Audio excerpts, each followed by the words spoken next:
What if I were to suggest that you play a key role in the awakening world? And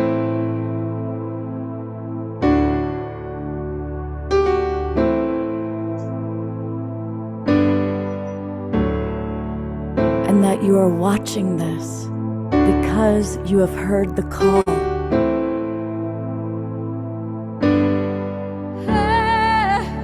We can start right now by opening our hearts and minds.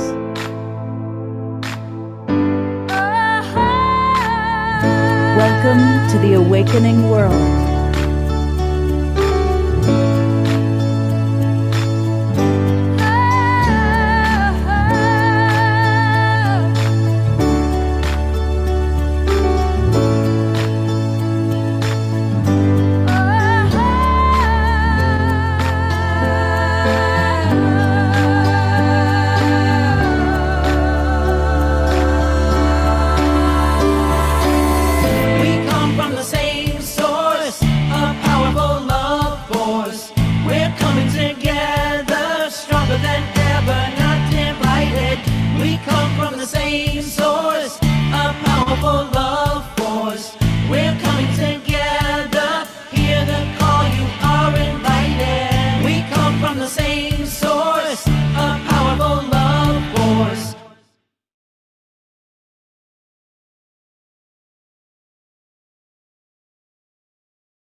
Good evening, everybody, and welcome to The Awakening World. I'm Love Coach Scott Katamas from the Global Peace Tribe, and it's been an incredible week. It has been a week of world unity, over 200 workshops, seminars, lectures, presentations, everything that you could possibly imagine from people coming all around the world. And so tonight, for the fourth year in a row, the Global Peace Tribe is celebrating World Unity Week. We kind of kicked it off last Saturday night with an opening ceremony, and tonight we're kind of closing it out. They are just completing their closing ceremony, and then a lot of the key people, Ben and Becky and John and Summer, are going to be coming on over into our Zoom room to share some of the highlights of what took place. So it's going to be a really fun show. And we also have, now we're kind of completing World Unity Week, and we're looking forward. We're looking ahead to the 99 Days of Unity. And our special kind of keynote speaker is Kurt Johnson. And you've seen Kurt on the show before. He does so many things. He's an editor, he's a scientist, he's an author, he is a master networker. He is the person who kind of organizes and coordinates 20 synergy circles that are made up of a lot of the evolutionary leaders and you. And we're going to hear from Kurt about what 99 Days of Unity really means and how we can move forward this summer. And for those of you down under this winter, in collaboration. So we've got Kurt with us. And then Janice Hall, we appreciate you very much, Janice. And you've brought Uncle Bunna with us. And Uncle Bunna Laurie is a senior elder of the Mirning people. And that is one of the great Australian bites. He is recognized as the official whale songman. He carries one of the world's oldest lineage, going back 3,000 generations. And he is going to share with us whale wisdom, really a deep understanding of our ancestry. And Uncle Bunna, it's a real honor to have you with us. We're also going to hear from a lot of the World Unity Week people who's presented, like our friend Andrew Bailey. And so that's going to be fun. And of course, music with Omar Sharp. And some of you might have seen him. He just did a closing song for World Unity Week. And you get to now do an opening song for the Awakening World. I know there's no such thing as a closing. And I was just musing on what my takeaway from this week was, and I couldn't really put my mind to it, but I could put my heart to it. and seeing all of the pledges, seeing all of the beautiful faces and smiles, seeing the true collaboration of everybody during this week, what I was feeling is a sense of growing love in myself. And that was a miracle, because it's something that I've missed in my heart for so long, is a sense of trust and hope and safety and love. And that it was growing in myself made me know that it's palpable and real. And so that's all I'm going to say about that. And we'll just have a little song here called Rainbow Nation. How about that? What? And that's that. And we're ready.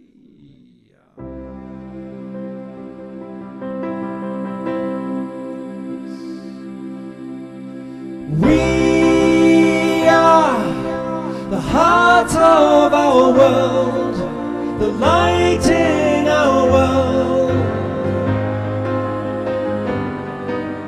We are the joy in our world, the love in our world.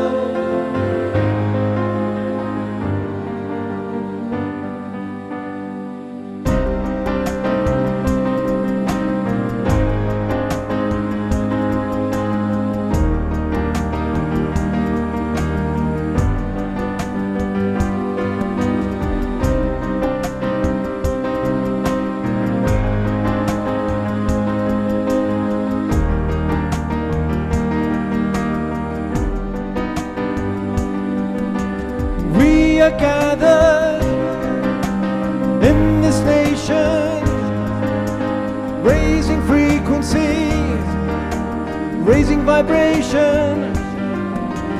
Hearts are open, hands together, loving each other, sisters and brothers.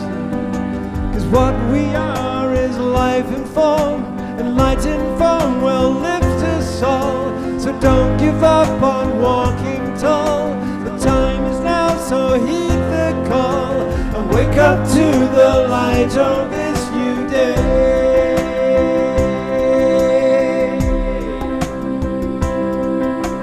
We are the heart of our world, the light in our world. We are the joy in our world, the love in our world. Showing our colors, Rainbow Nation, higher frequencies, higher vibration. Minds are open, love is flowing, lifting each other. Yes, we are growing, because what we are is light in form, and light in form will lift us all. So don't give up on walking tall. The time is now, so heed the call, and wake up to the light of this new day.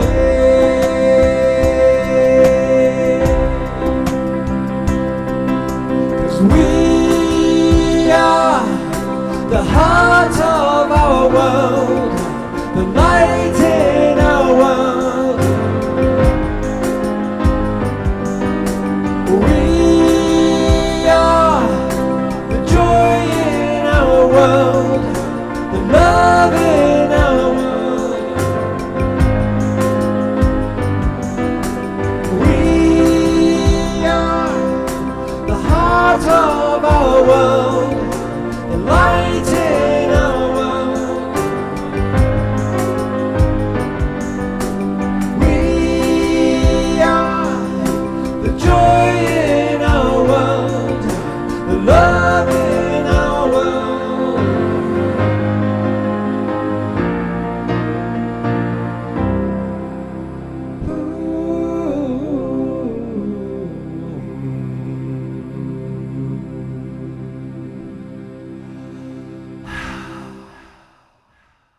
Awesome. Let's go to gallery view, everybody, and give some twinkles and some love to beautiful, beloved brother Omar Sharp. Thank you, Summer. Right? We got Summer Joy and Andrew and Karen. I mean, I they know we are the great light in this global world peace and the love drivers. in this world. Thank you. Wow. Hey, everybody, while we're thinking about Omar Sharp, just a reminder that we can support him best by going to his website, omarshar.com. That's easy to remember, omarshar.com. And you can learn all about him and buy his music. We always want to encourage people to buy it at Bandcamp because they are the most generous. So thank you, Bandcamp. And thank you, Omar Sharp. And we're going to have another Omar Sharp song pretty soon in the show. So we're excited about that. Well, World Unity Week just completed a few minutes ago.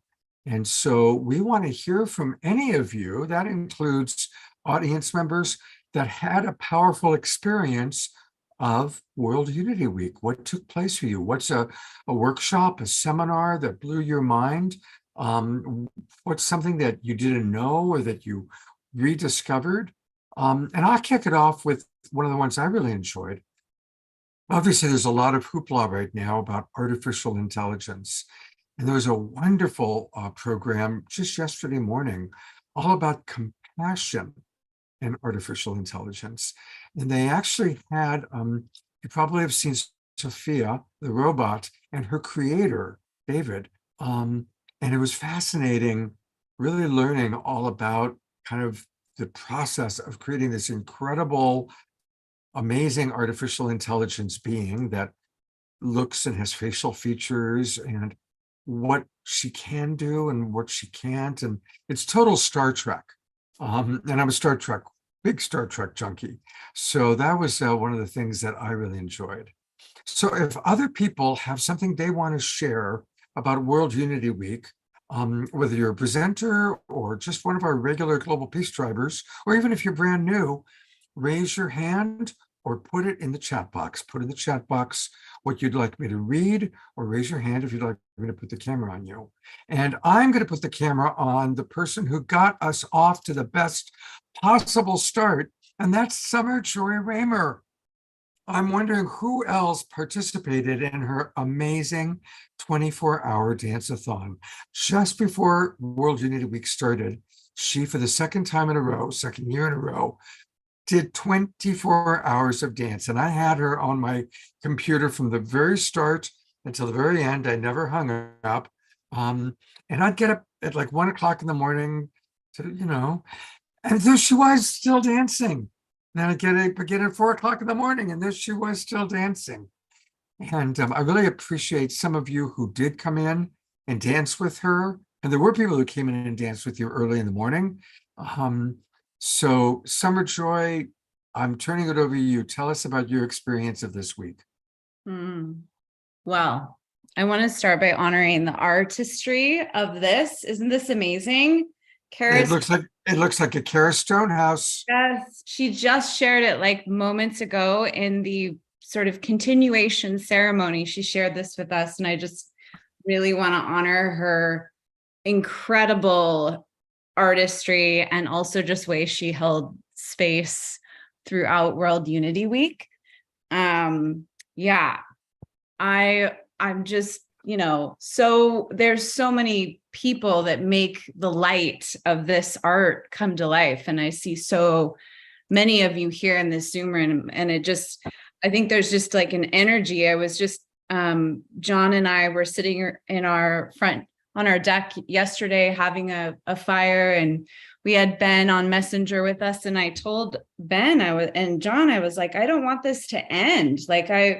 There's been years in the past, this is the 4th year, and there's so much energy flowing through all of this. And thankfully we're not ending. It's the 99 days continue. And it's really this incredible energy, which I really want to acknowledge my husband too, around this anchoring in missions and call to actions. And so, one of my wild, crazy call to actions was to dance for 24 hours. And it has unfolded this amazing emergent beauty about connecting with the stars and the patterns of 99, and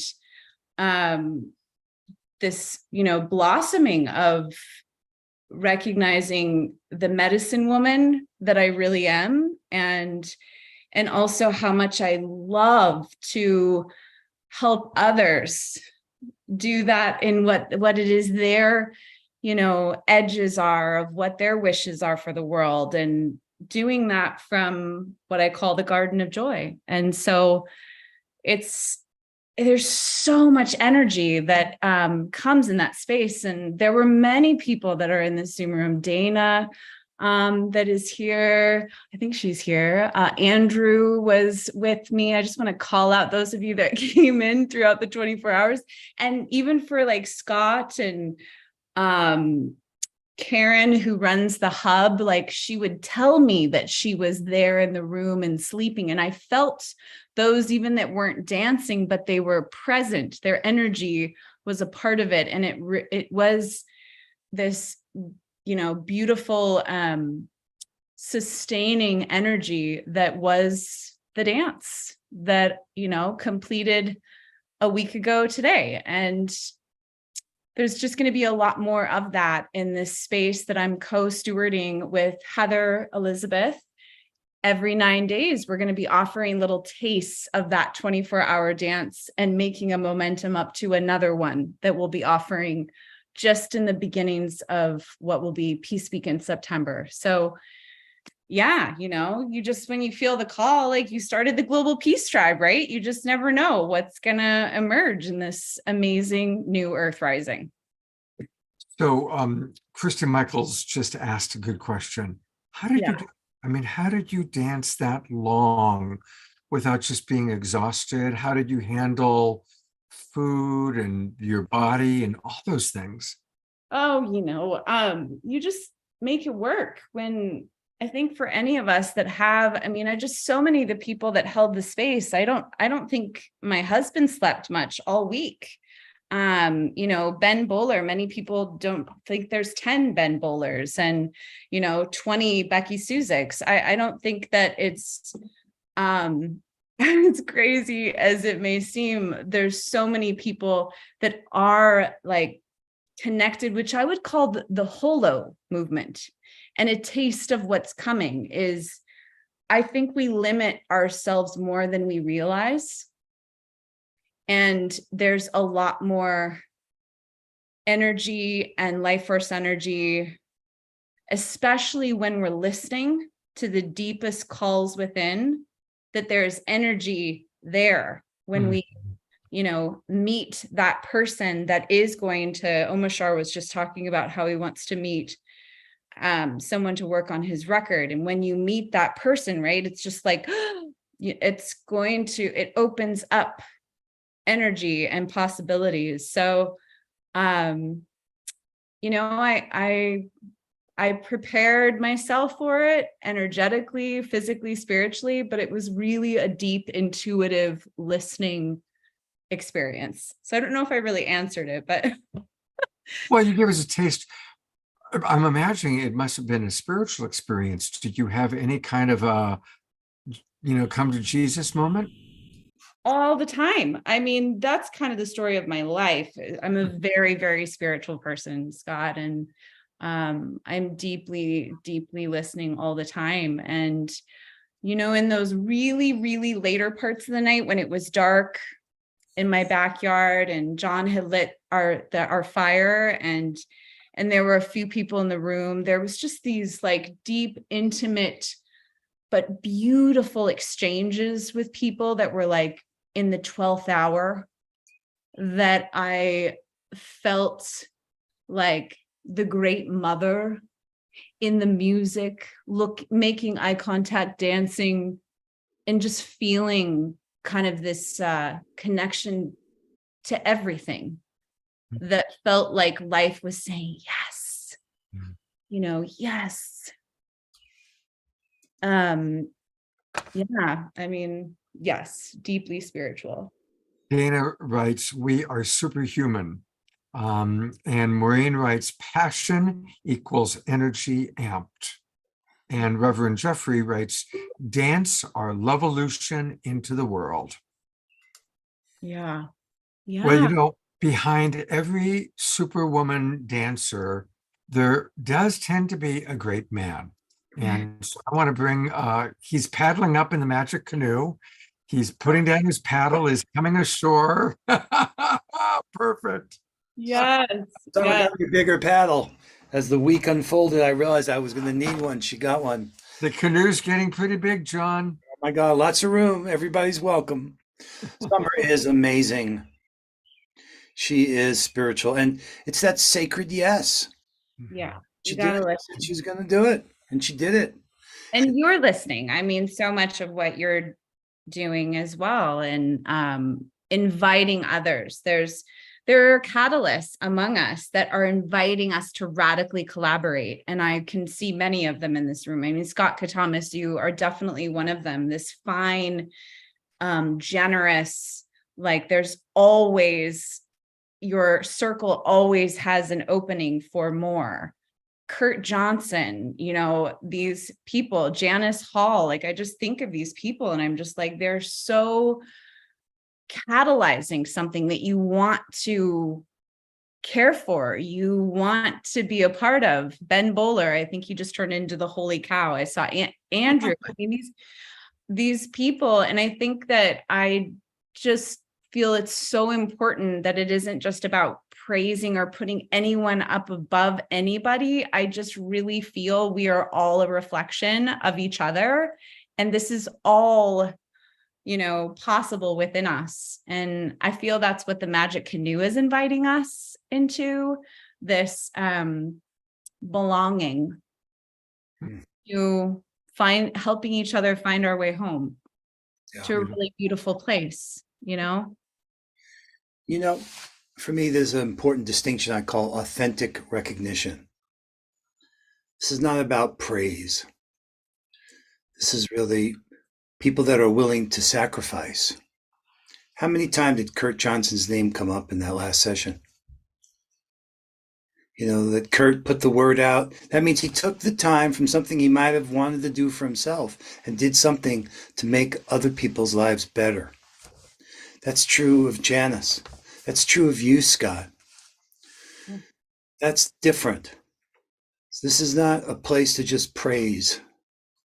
We need authentic recognition. And when we're doing that, we realize that things turn out different, but making space for that. So I'm so glad you had Kurt there. Just seeing him makes me smile. It was so sweet, Kurt. Were you in that last session and saw how you were woven? No, I have to say that the reason I wasn't in the final session, I have a deadline on Irvin Laszlo's next book on Monday, his book, The Great Upshift. And so I just had to do that sometime. So I was on programs in the afternoon and then needed to be back here, get the stuff done for Irvin. And it's an exciting book, The Great Upshift. So, and that's where we're going. Actually, we had a meeting today where people were talking about you and Ben and this whole thing that's been unleashed about this radical collaboration. Everybody's voice is welcome. Everybody's gift is welcome. There's a place for everyone's voice. Everybody gets a paddle in the canoe. And we were actually talking about a reassessment that's going to be needed by all of our networks going through the summer and fall, about how we're now living into all of that new potential. So huge hats off to you and all that you guys have done, guys and gals, the last week. Holy cow! That must be Ben Bowler. And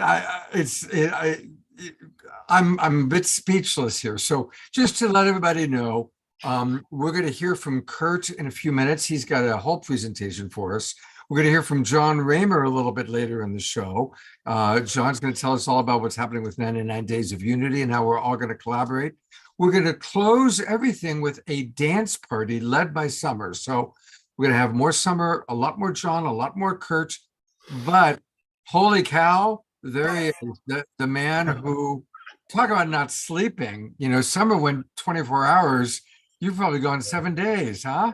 That's definitely in an altered state of reality. Look, you're right to start with Summer Joy, because I think that performance and that effort of devotion, it's devotional to do that. Crazy. It's crazy. Why would you dance for 24 hours nonstop to like 13.99-minute sets? It was absolutely, I think I knew this was going to be a special World Unity Week when I heard about that. And, I tried my best to jump in the room a couple of times and just experience it a little bit. But I think that set the scene, set the tone for what it takes. It takes something extraordinary. If we're going to become something or if we're going to go somewhere we've never been before, we have to become something we've never been before. That's a quote from Haile Selassie. But it's, to do that takes an extraordinary level of devotion and commitment. And so that was a beautiful ceremonial way to kick it off. And I think I could have slept more than I did. John was often saying, go to bed, go to bed. But there was something about the process, Scott, which was like almost like what I've heard about a Sundance, or what you hear about, these transformational moments where you just don't want to miss a thing. And there was incredible content coming through, and there was amazing energy and extraordinary people, the community. I want to give a shout out to those, some might be here, some maybe not, but Janice Hall and Joni Carley and Linda Bjork and Chief Dwayne Perry and Brooklyn and others that broadcast what happened today from Split Rock. It was amazing. If that's all that happened in the last 3 months, it would have been an extraordinary 3 months. But this whole thing is just it's a galaxy of amazing. We need new words. I'm running out of words. So that's a sign to me that we're on the edge of something new. And it was so beautiful. People were in tears in the Zoom room, watching it on social media. They could feel the purpose of that was, for people who may not know, was to really present Split Rock as a global portal of world spirituality. And Chief Perry is such a humble leader.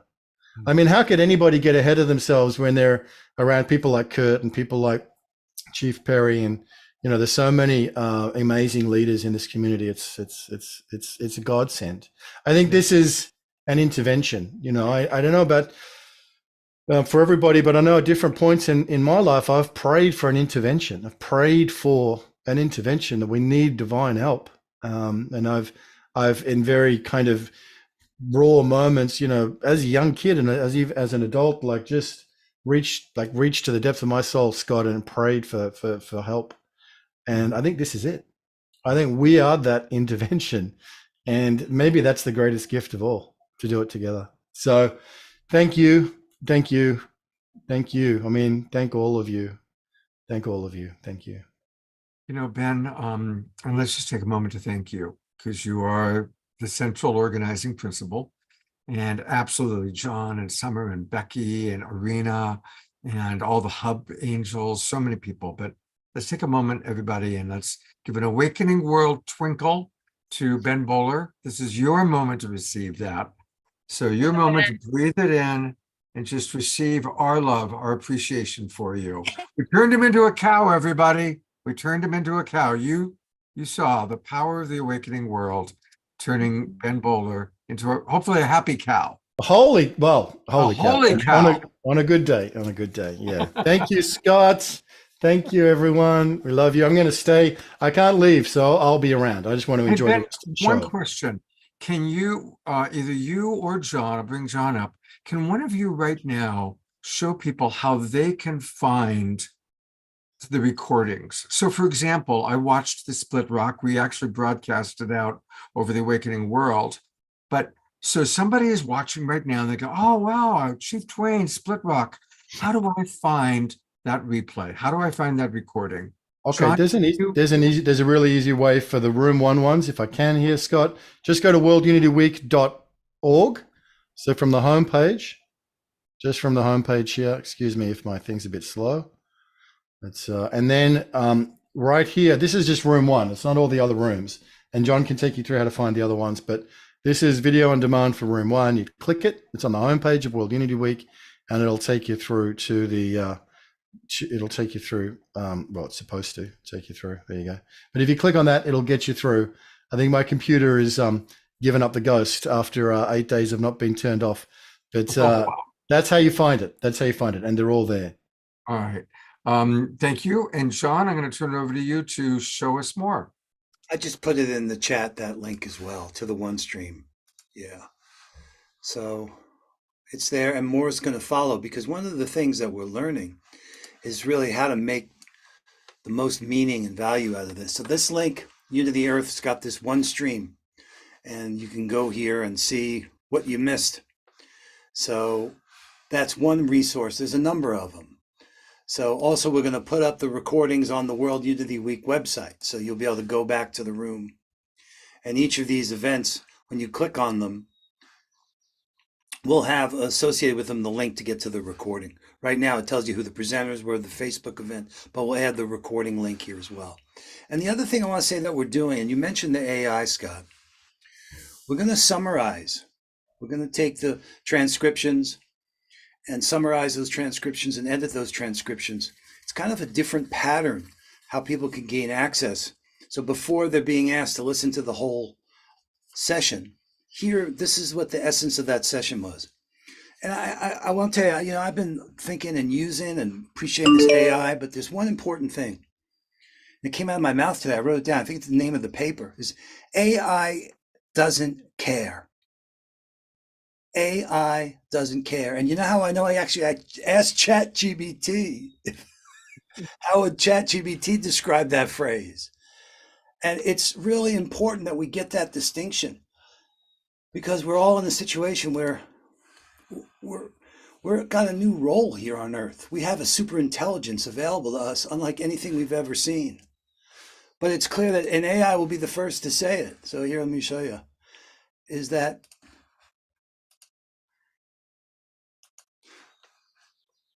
AI can make decisions based on data, but does not care about these objectives in the way that humans might care about their goals. Right? AI operates purely on logic, algorithms, and the instructions provided to it.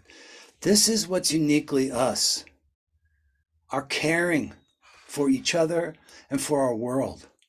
Now, this super intelligence is incredible and it's powerful, and we could use it to articulate and be aware of what the collective intelligence of the world has been thinking. But I'm convinced that World Unity Week has a lot more value to be gained from what just happened there because of this new set of tools.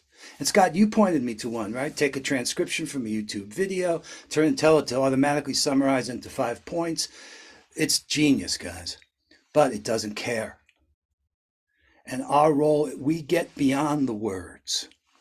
So I'm really inspired by what we've just done, but that's only beginning what we're about to do. So we want to encourage everyone to think about how you can use this period of time as a catapult for you and your work and the work of each other. Like Omar Sharp looking for a record producer, or Scott wanting to triple the volume of the audience, the size of the audience by September. This is the idea of 99 days of radical collaboration by teaming up. So Tamsin, if some of you have seen her work, she's amazing. She's going to be guiding us. We're all doing a radical collaboration on radical collaboration. I want to show you a little bit when you're ready, Scott. I know you. Yeah, what I want to do is do a little more celebration of World Unity Week, hear from Kurt, and then we're going to go to you. I'll pop the agenda. You weren't here for the pre-show, but I'll send you the agenda. But John's going to show us how we're going to move forward. And I want to hear from some of the other people that were involved in World Unity Week. I noticed that some of the room stewards and people that did things have joined us. So if you were a room steward and you want to share about World Unity Week, raise your hand or send me a message, and I'll call on you. And I'm going to call on one of our favorite Global Peace Tribers. This is Bonnie and Roger. And I see you've raised your hand. What do you want to share about World Unity Week? You got to unmute. Yeah, I did. I think I did. You did, Roger. Yeah, there was a couple of things, but the one that stood out was the talk on love, and love and equals abundance. And I go, that was really hit home for me. There was some of the meditations really too. They were really good. I love there were some good meditations. I think they came out of the Portal to Ascension room, and yeah, excellent. They were good stuff. And I also the one yesterday with Matthew Fox. I think Kurt Johnson was involved in that, and it was really good. I really loved those discussions. Yeah. Great. All right. Well, thank Yeah. you. AI was interesting too. That's the people need to wake up and pay attention to that, I think.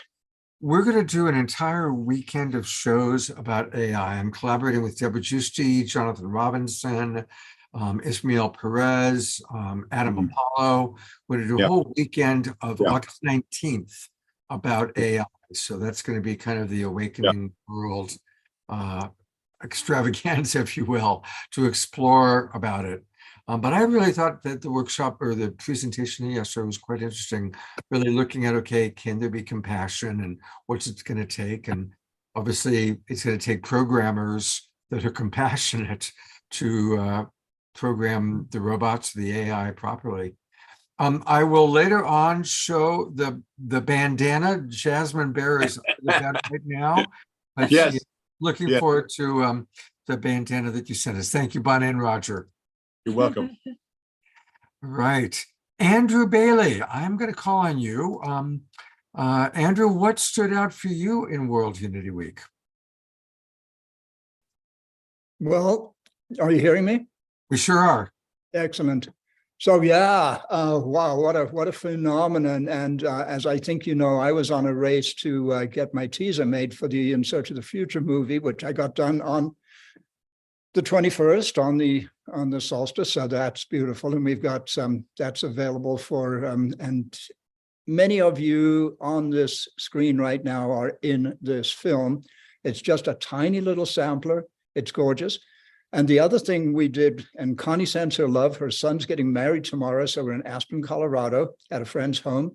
And I think we presented 3 times or 4 times. I'm not quite sure. It was almost a blur. I did get at least an hour and a half sleep this week, if I recall. So I'm not as bad as Ben. And completely phenomenal. And it was just, for me, the highlight, strangely enough, was the privilege of getting to be with all of you, presenting with all of you, leading a meditation to the wormhole at the center of the universe, which I didn't know we were going to go there. We suddenly emerged through a pixel at Planckian level, and here we are. So it's been quite a week, as you can imagine. I was also going through an outrageous, contentious thing with my kids, which is a whole explosion from a divorce of 20 years ago. And quite extraordinary. So it was a crazy, crazy, beautiful week. And started out down in Loveland, Colorado at Sunrise Ranch with wild storms and thunderstorms and flash floods and really intense, and ended up here at 8,000 feet. I'm looking out of the window here at Mount Sopris. The sun is about to set. It is so gorgeously, divinely beautiful. That's been my week, friends. Fantastic. Well, we don't have time to show the whole trailer because it's 10 minutes long, but we're going to give people a teaser of the teaser. Here's a little bit of what Andrew's been working on. And of course, when the whole thing is done, we'll have an Awakening World showing of the entire film. But let's take a look at a taste of it. And it features our beloved Tatiana, who I met through you, Ben.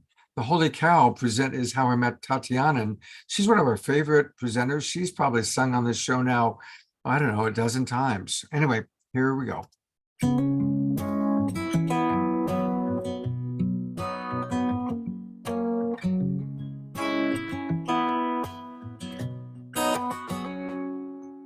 The world is changing, the world's on fire. I want to do my part to inspire change. So deep is our crisis now that there has never been a time like this. I think all of us know that our world is fraught with escalating crises at almost every level. I've been asked a number of times whether or not there is a reasonable likelihood that the extraterrestrial civilization will intervene in some way to try to save us from ourselves. Wow, our planet is in crisis. How did we get here? You know how we got here? We forgot to honor each other and the sacred. We forgot to honor the truth of who we are. If you're viewing this, this is a divine appointment that you have to view whatever time and any moment that is that I'm sharing this fire with you. Because this heart fire is the time that we come back. So I am just so excited to be thinking about the next period of time. 5 years, 10 years, 20 years, 30 years. We are living through this most auspicious and extraordinary moment. We have been living for 5,000 years under the rule of the lowest common denominator. And of course, that means that the rule of gold has overruled the golden rule. Now, the rule of gold, do to unto others before they can do unto you. This has left us with a lot of residue to metabolize. I mean, you look around. I'm only going to stop because otherwise we're going to watch the whole thing, but it's fabulous. So many of our friends, everybody from Swami to Ben to Pookie, all of our friends. And I think some surprise people that many of you may not yet have met, because we sort of move in a number of different circuits. Yes, you do. Yes, you do. Well, please put the link in where people can watch the entire thing. Okay, Sure. put that in. I will do that. And we're going to go to Christy Michaels next. And by the way, Christy and I and Eden Amadora are putting together a show on July 22nd. It's like about 4 weeks from tonight, I think, something like that. Yes. The Feast of the Mary Magdalene. But here she is, Christy Michaels. Hi, Christy. Hi, Scott. Thank you. And I just ditto to everybody. The energy is just phenomenal. I'm so excited and happy. And Becky and I were in the room. If you haven't seen it, I put the link in it, but I realized afterwards I made the commercial for Unity.Earth about why we do what we do, because if you don't know the backstory about how one woman and her fierce dedication to peace brought the Berlin Wall down, it shows you how quantum physics intersects into the walls that are built and actually helps the walls to come down. And it's all tied with the quantum physics that's in the Gospel of Mary Magdalene. It's an eye-opening kind of revelation to see that this work that we're doing, which people would call soft peace work, is actually super powerful. And what we need to do is to understand hardcore examples where, like the Liberian peace women who sat in peace, and in their sitting in peace, they ended up removing a brutal dictator that was raping and pillaging the women in the villages. So it just shows you that the work that we're doing is going to work. It's going to happen. And I'm so excited to be a part of it. So thanks, Scott. Fantastic, Christy. Looking forward to the show we're going to do together shortly. Yes. All right. Well, I am going to bring up Kurt Johnson. And I talked a little bit about him earlier in the show when we were doing the introductions. Everybody has so much love and respect for this man. He's tireless, and just following his newsletters or following what Kurt's up to, he's like a walking awakening world. I mean, he's in contact with all the most remarkable people. And a lot of people I've met through him, you've seen on this show, including, for example, Paul Mills. So with no further ado, I'm going to turn it over to you, Kurt, to kind of share with us, where do we go from here? How do we move forward? Yeah, no, it's interesting and timely that we're having this discussion. I go back to what Ben just said. We're also excited about where we're at with this next threshold and this threshold that's emerged. I was thinking back to when the evolutionary leaders were first founded by Diane Williams and Deepak in a basement here in New York City, where we all met and envisioned what that group might do. Back then, that's over a decade ago, where, there was the leadership mode and there was the people who'd made a name for themselves in books.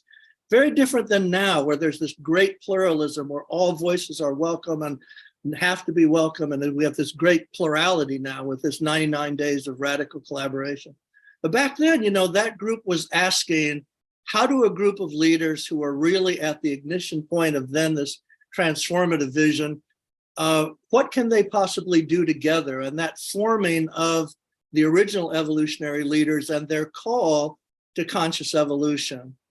And the question that they were asking themselves, which is actually what's happened now, is what can we do together? We started asking that question over 10 years ago. And I think all of you know it was tough getting there. It's been a tough road for all of the abilities that we seem to have now with synergy. And like Summer was saying, with this energy of doing stuff together is an emergent thing that's happened, particularly just in the last number of years.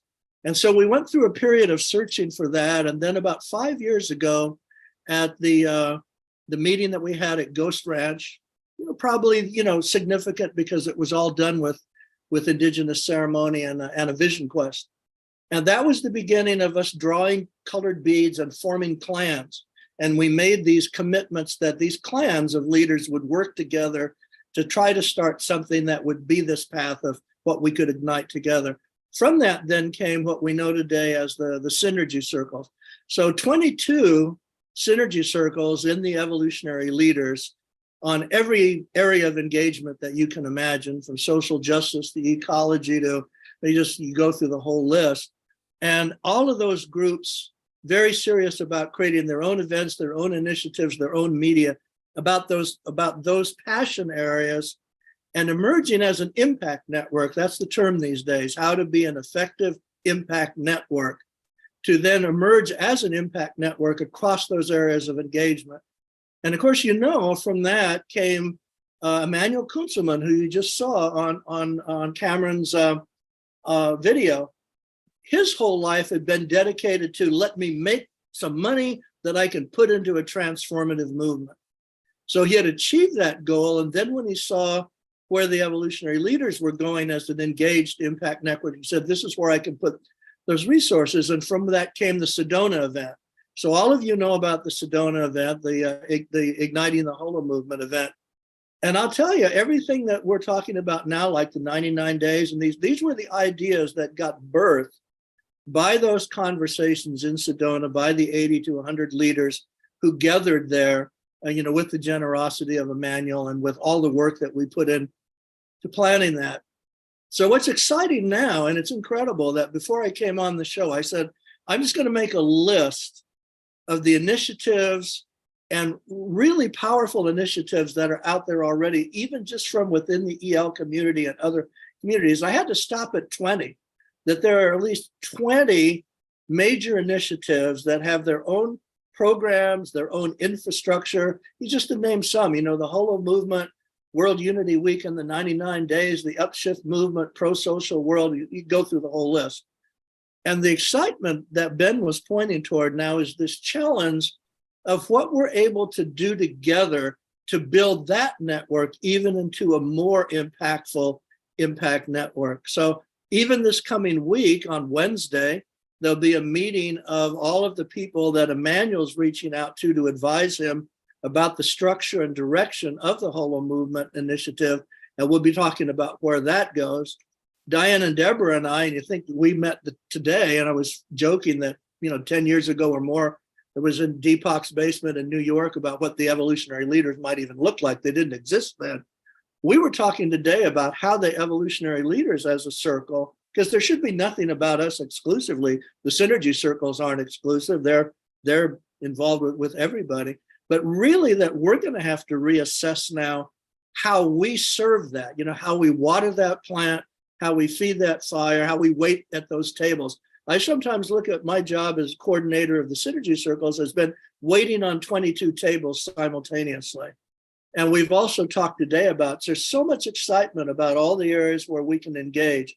We're going to really have to talk about new models now of how all of these networks can work together simultaneously. So the canoe is real, the paddles are real, everything that everyone's excited about is real. Everybody's already taken that type of responsibility.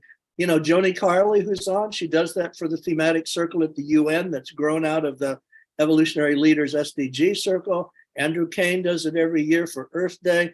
Scott does it every week with this program, on and on and on.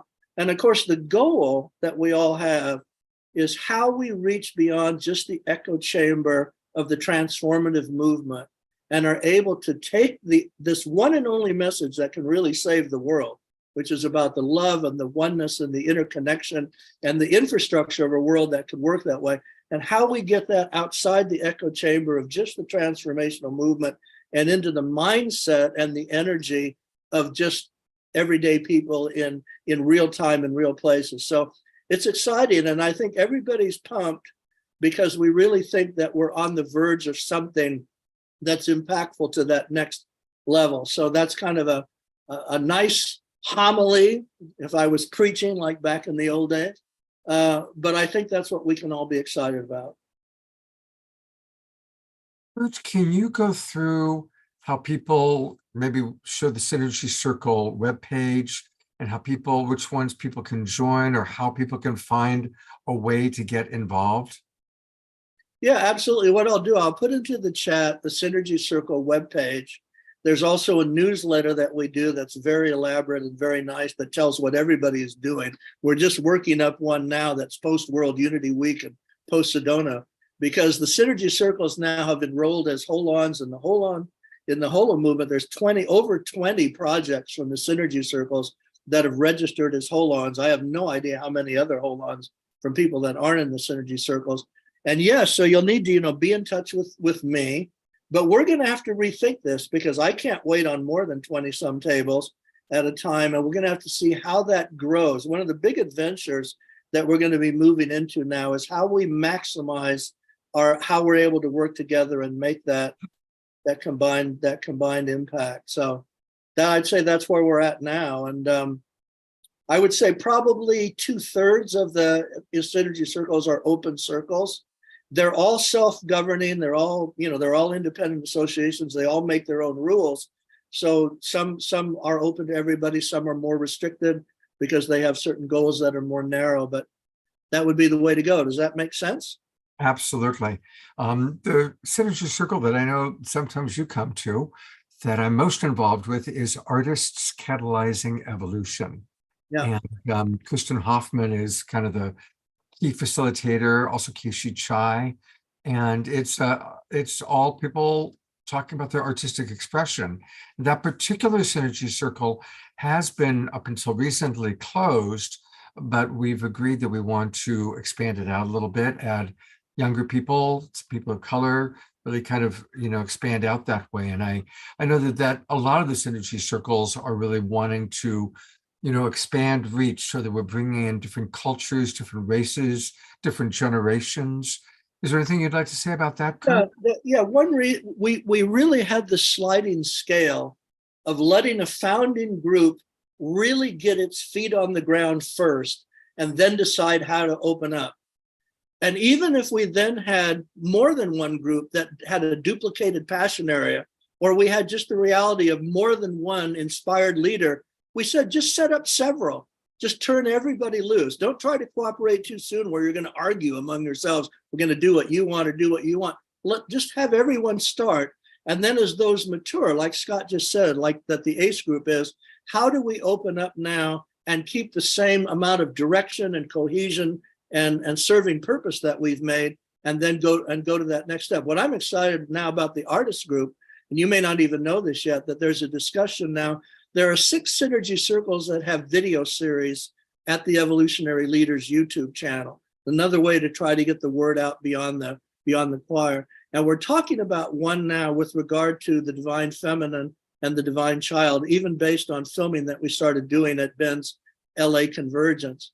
And in talking through the Synergy Circles about who would be interested in stepping up to that, the media circle, the yoga and spiritual practice circle, and the artist circle saying, wow, we could really do something with this message of the divine feminine and the divine child. It's interesting. I don't know how many of you saw Jude's program today on the divine child, but what a dynamic. Let me just say one more thing, because I need to say the thing that inspired me most, and it was the reason that I was actually gone part of this afternoon, is that I was at the IONS conference on consciousness beyond the brain. And you may not know that they have now established a $100,000 prize for people in the mainstream of science doing research on consciousness beyond the brain. And they gave their first awards today. Now, the idea behind it is that big of a prize will get interest in the mainstream scientific field to really look at this.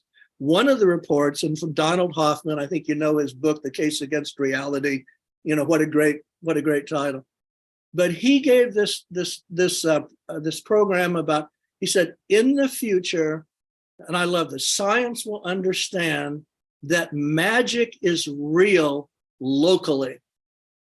But because it's like love, it's so special, it's elusive and will not be able to answer to empirical testing, but it will be known to be real locally. Now, I asked everybody in this audience who's experienced magic, it's like summer dancing for 24 hours. That was real locally, right? But you'd be darn hard to go out and then nail that down with a scientific analysis. So I just found that was really an exhilarating message from what IONS was doing this afternoon. That's powerful. Thank you for sharing that. I'm going to bring up your compadre, John Raymer, because John has got us all creating our missions. And that's a big part of where we're going with 99 Days of Unity.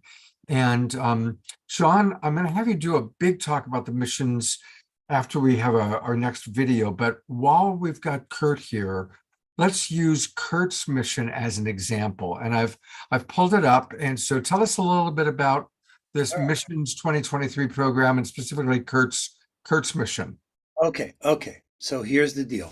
I've known Kurt and appreciate Kurt, and he is a force of nature. But I bet that unpacking that, taking the time to appreciate it, and that mission that you were just showing there, we did that. So Kurt came up with, are you sharing your screen still? Let me see. Yeah, I'll go back to sharing it. Okay. I'm sharing What it. happened was I have the good fortune on Mondays to be in a call with Kurt. Part of his universe is the pro-social behavior, the pro-social commons that I'm a part of. But look what we did here. We said, okay. And it was really Kurt, again, the reason why I met Tamsin, right? And his whole influence on so many of us in so many different ways. But this little this Kumu map here is just a piece of the puzzle. If you scroll down, there's another map that we put together just to get to know Kurt's universe. So that interspiritual dialogue network, all his light on light publications and media. And if you open this map, which you probably don't want to do right now, that's Becky, everyone's chatting with me here. But you could begin to connect up with what Kurt is doing and offering to the world here. So through the Convergence, his Voice America radio show, through the Evolutionary Leaders, these synergy circles, he's got a whole video series of ELs talking on YouTube that's available. The Holo movement work he's been doing with the Holons, the work with the pro-social commons, taking time because you got to know the network to knit the network.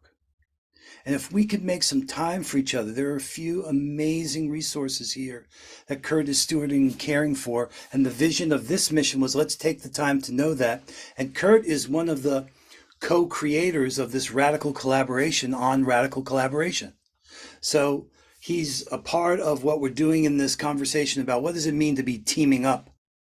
What does teaming up really mean when you get right down to it? And how do we avoid the silos here? We don't want these missions to become more silos. So we've been working creatively on how to avoid. We've been down this path before. And there's pitfalls to avoid, opportunities not to miss. But Kurt alone, it was just such a joy for me to take the time to say, okay, how does someone subscribe to that newsletter? How does someone really get connected to that? How do they tune into Voice America?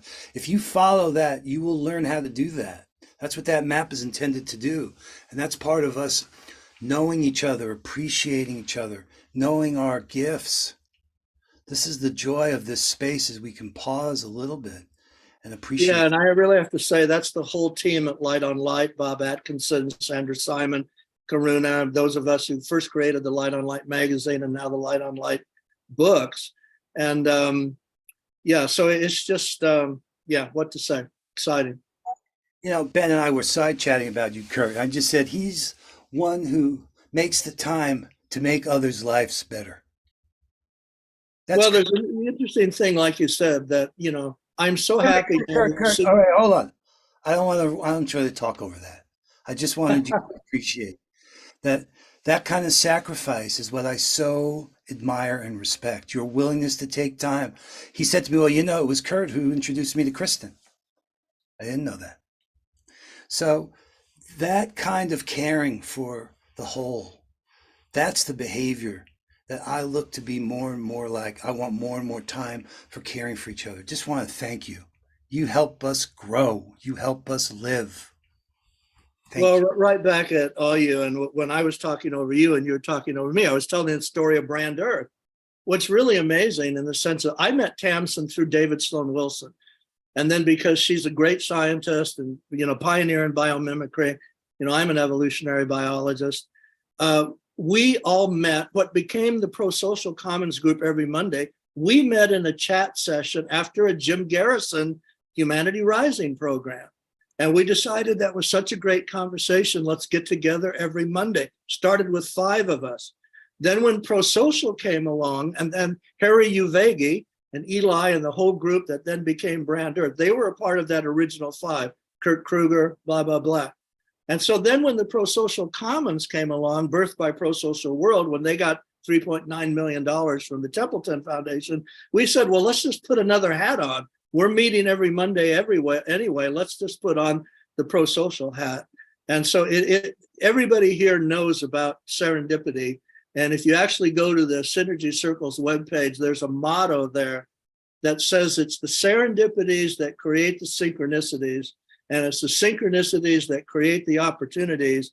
And our job is just to land on those opportunities with skill.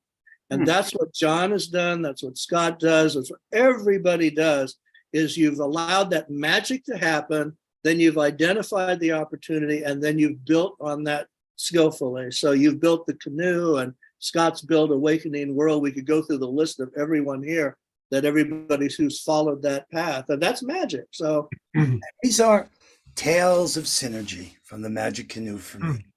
When you tell them, you see, we can write these stories.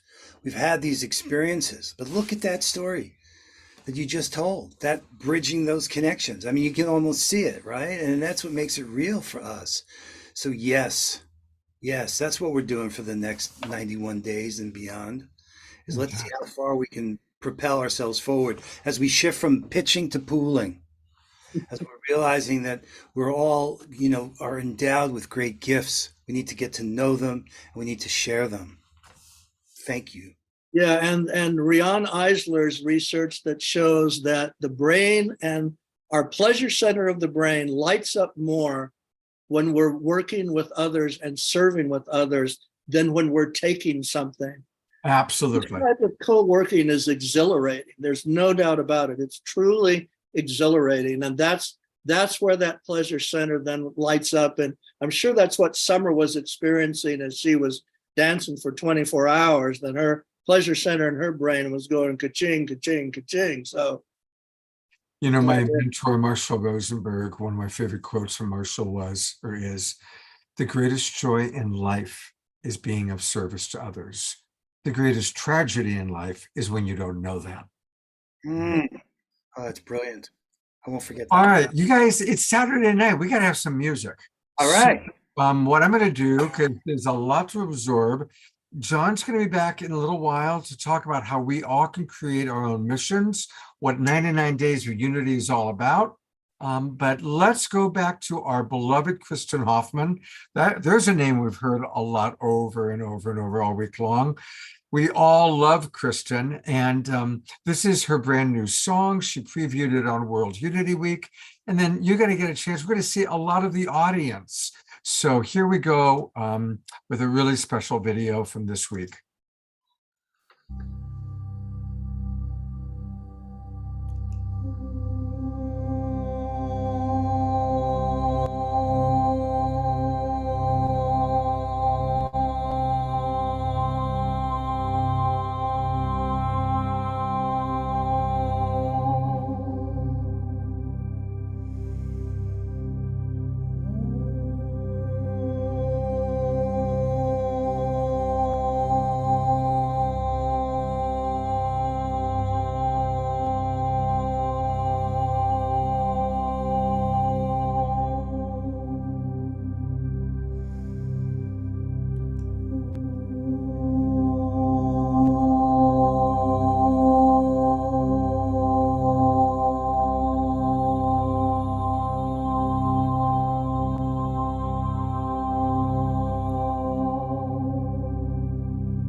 trust and love, a new earth rising, where we dance in that love and laughter, a new earth rising, a new earth rising, intimacy with all creation.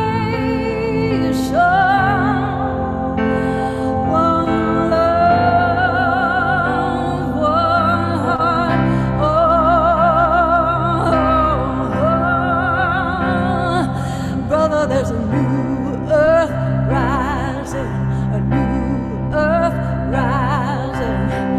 Oh,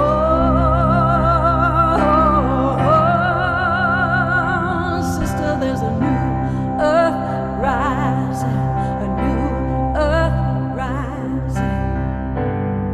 We are all here now, we are one with all. There's a new earth rising. Everyone's heart is softening, reclaiming their innocence. A new earth rising, where all the tears are held and cared for everywhere.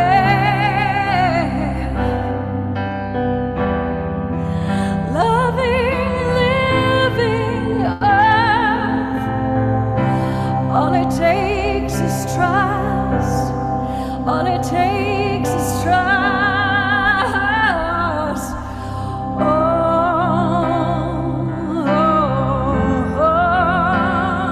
family, there's a new earth rising, a new earth rising.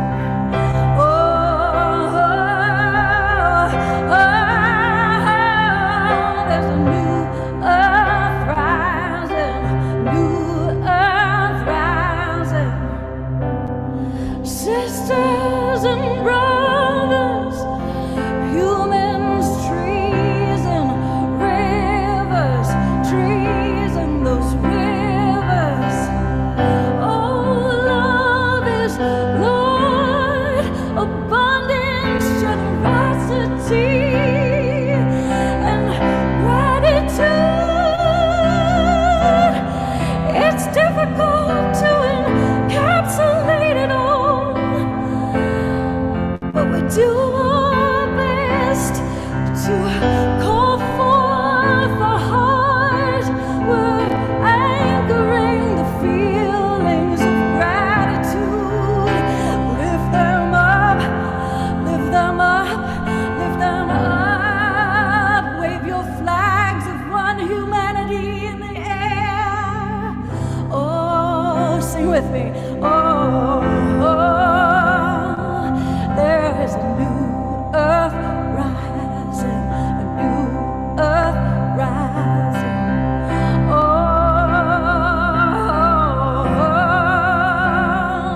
Gary, there's a new earth rising, a new earth rising. Oh, Summer and John, there's a new earth rising, a new earth rising. Oh,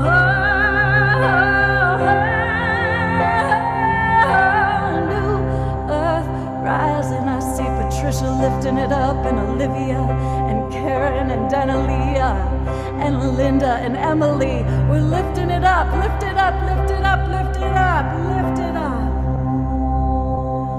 Oh, there's a new earth rising, new earth rising. Oh,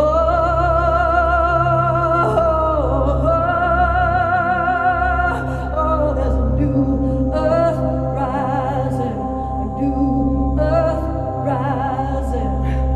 Ooh.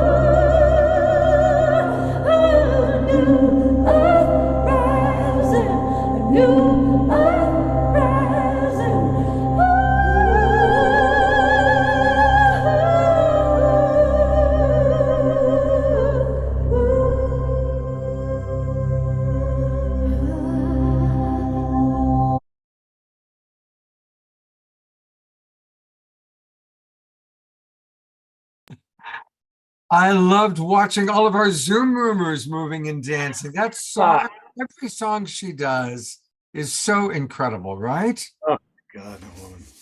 Yeah, amazing. Gentlemen, thank you so much. We are going to meet Uncle Bunna. And John, you'll be back after Uncle Bunna to talk all about 99 days and how we do our missions. Earlier, Ben Bowler called out Janice Hall. She's one of the behind the scenes angels who helps make things happen. And thank you, Janice, for bringing this wonderful gentleman up. Tell us about Uncle Bunna. Oh, yes. Well, Uncle Bunna is just a special being in my life. And it's hard to really summarize him, but he is a senior elder of the Mirning people of the coastal country of the Great Australian Bight. He carries one of the world's oldest lineages since the Dugur, the dream time of 3,000 generations. In his youth, he was secretly passed the oral stories, traditions, and languages of his ancestors, and he now passes these teachings on to younger generations. He's been honored as one of Australia's leading Indigenous musicians with his multi-award-winning musical group called Coloured Stone. And he's been recognized by his elders as the whale songman of the Mirning people.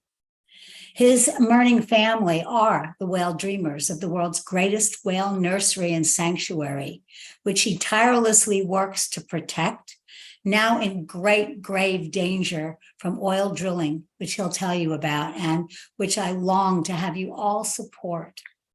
They need help. They need financial help to battle this huge battle and save these whales. Excuse me. The whales are crying out for protection. I mean, literally, and they are in jeopardy. And the whale people hear this. We need to learn to hear them as well. They are ancient, they are wise, they are sentient. These beings are calling for us to help, because in helping them, we help the planet. They hold some of the most ancient secrets of this planet. So in order for this new earth to really rise, we have to really work with these sentient beings. We need to learn their language. And Uncle Bunna is one who can help us do that. So with that, I would introduce you to my dear brother, Uncle Bunna. Uncle Bunna. Excuse me, I've been up on the mountain with Chief Perry and been in the vortex of the Tahitui, which is the Split Rock Portal Mountain. And so I'm still in an altered state of reality since that auspicious occasion that I was honored to be part of today. So with that, I introduce you all to Uncle Bunna Laurie. But you got your mic on. I mean, there you go. You could unmute, sir. Unmute. There you go. Unmute. You unmute, Uncle. Where's Tony to help you? Tony. While we're waiting for Uncle Bunna to unmute, in all my enthusiasm to bring him over, I did forget to go to where we can all buy Kristen's album. So I'm going to do a quick little plug for that. And this is the best place. There we go. Oh. Okay, just 1 second, Janice. So go to kristenhoffman.bandcamp.com. kristenhoffman.bandcamp.com, and that's where you can get her album. Let's all buy it. Let's all support her. And you know, she's got it set up so you can pick how much money you're going to pay. I paid $11.11 for mine. I want to encourage everybody to support Kristen.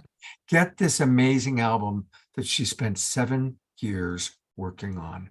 And we all love Kristen. She's, of course, such an incredibly important part of World Unity Week and of the Global Peace Tribe. And I think Uncle Bunna, with the help of his friend, now we can. Hello there. Oh, great. Don't let him touch anything.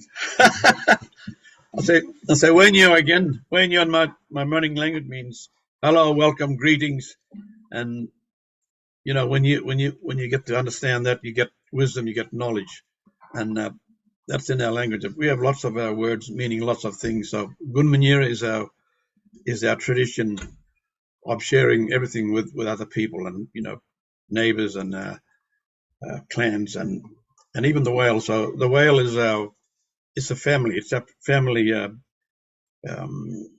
responsibility and duty. So this is why we've been, our people have been looking after country and caring for country for over 65,000 years, and that's why that ocean right now is still pristine, because of our elders and what I've done. I became an activist as well, and also I'm an original founding member of the original band Colourstone, and we have an important message in our new album called Poison Planet, and in there you can get that through Colourstone Official on Facebook, and it'll tell you the story about what are we going to do something about the poison planet. So we do that because we know that when we walk on our beaches, we're going to pick up plastic and rubbish and everywhere, and definitely this our world, planet Earth, is very important to us all human beings, and not only human beings, but to everything that lives in the sea, because that's a whale's home, and that's their only survival they have.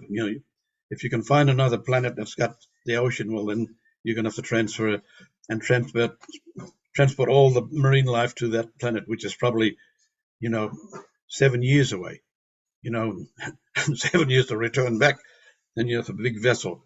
But look, but the most important thing now is that I've been doing. We've beaten off four oil companies, and it's been getting really hard for us. And we've been trying to get World Heritage listing for year after year, and everybody's not saying anything, because what we're afraid of now is, because now that we've beaten off Equinor, when we went to Norway and told them, then they withdrew their. We told them, you're not welcome to our country. Withdraw their license, and they did. So we know that they're going to keep coming. We're going to keep coming, and they can't do that to the ocean, because ocean is the number one resource of water. That's where the rain comes from, the ocean. People don't realize that it's not coming from outer space somewhere, but it's coming from the ocean, because the water's been put here, and we believe that in our belief that whale was too responsible for the rising and the tides, in the sea rise and sea levels, and in the great creator, the Jitter. This song that I'm going to sing about is called Jitter the Great Whale, and my grandfather ever sing this song. And it's about communication, sharing the love, unity, and harmony. It's very important that we must have with our totems and with all marine life. And Jitter is a very friendly whale. And my mother and my grandmother and my grandfather used to call the whale, they're like policemen in the sea, so we have to look after them, because they look after the sea. And without whales, we wouldn't have all these beautiful, incredible, resources in the sea that's available to all living life. There's a song called Jitter in my Murning language, and I've been singing this song for lots of times, and many times, and it makes people cry, because it's a communication, it's a friendship about love and unity and harmony, and companion, family, and doing the right thing. So, and it's healing when you sing these songs to the whale, and the whale sing it to you, and when he blows that beautiful water out of the spout, it becomes a rainbow. Here it is. Hope you like it. I'm going to be imitating whales as well. Blue whale, humpback whale, southern right whale.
Thank you so much. Let's go to gallery view and give everybody some twinkles for this beautiful man coming to us from down under and representing the incredible work they've been doing for so long. And Janice, can you tell us a little bit more about the organization that you both are involved in? You're muted, Janice. Well, as always, I am always involved, but I am the hallway, Janice Hall, the hallway.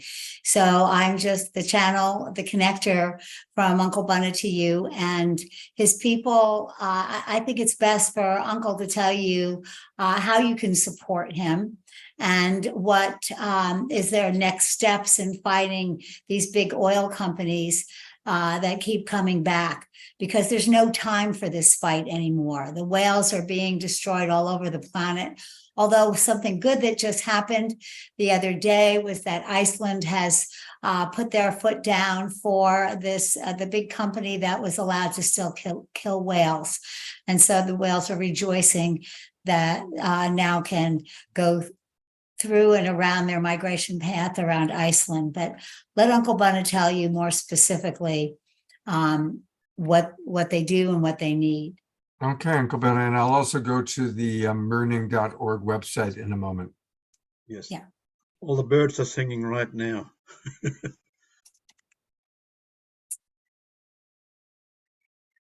Can you tell us more about your organization, sir? Relationship? No, can you tell us about the Murning Elders and how people can financially support you and your next steps? What is it Well, that look, you're trying to do? we do Like, need what's the support. next One challenge? time we wanted to go to Geneva, to the United Nations, because every year goes by, as 230 years of under the thumb, and we have our rights, and we have native title right there, but there's a lot of people want to go into the bite because they know there's oil and gas and all that sort of thing, all the resources that will continue to drive this world when they know it's destructive and it's poison. And whales live in the sea because that's their home. Like I said, that's their only survival. And that the whale to us is our family. We have that duty and responsibility as a family to look after them, because we have this responsibility. If you care for the land and the sea, it will always look after you and care for you in time to come. It gives back. You look in the mirror, if you smile, your face is going to smile back at you. Kindness is like a mirror. It reflects back what it gives. So you got to continue to have that responsibility and duty. You got to become somebody to do the right thing. We try and tell people, like the song album. It took us 5 years to write this song and this album because of the COVID, but we finally got it. It's got a very important message in Poison Planet, our new album, and it says, are we going to do something about it? We are doing something about it, and we need somebody to help us. So the more we do that, it catches a fire, a chain reaction of people trying to educate people about looking after this planet and looking after all things. If you look after your house, you keep your house clean, you must keep your country clean, your land, and surely you have that responsibility and duty, and you must do that, and that we must find a way, and there must be a change in this time to come. There's a time for awakening and time for sacredness, and it's a time for caring and loving and unity. It's time for that now. And the wars is going on, right? It's incredible, and here we are. Nobody cares about our world. Nobody cares about anybody. So We care. I And do Uncle care. Bunny- We do care. You're with a group of people right now that care. Really care. We care. But Uncle, if you could, maybe you could give us the names of those oil companies so we can identify them and have an understanding of, we can all do our own research to see. Yeah, what they're well, the one doing. we just And the you one could we just also beat. maybe tell us the next steps. Yeah, okay. Well, Saturday, Equinor was the last one we'd beaten off. We had to travel to Norway and to Stavanger, and went to their headquarters when they had their meeting for the next government to come. But we had people in there. We had this Sea Shepherd there. We had Greenpeace, and I just told them straight to their face, "You're not welcome in our country." And I told them, because you're doing the wrong thing. You might brag about going up into the Arctic and digging oil wells and this and that, and then you say you cover it up. You don't. Look at the Gulf of Mexico, and the oil there, that's still going. Over 11 years have passed, and it's still leaking, and it's still flowing, and animals and creatures are still dying along the beach for 800 kilometers or more. And you'll find that everywhere whales and marine life are dying because there's poison in the sea, and that's why we wrote that album called Poison Planet. And that's, are we going to do something about it? We must do something about it. It's time of awakening. So I'm doing my best, for my elders. My elders tell me what to say, and I'm a musician as well, because I find being a musician also, it's people learn from what you say. It's educating other people. So and I try and do the best I can doing workshops and and Facebook. I'm just learning about Facebook myself, so getting stuff on there, So we've Well, got colors. welcome to this world, sir. Yeah. There's several comments that came in, but I'm going to read one.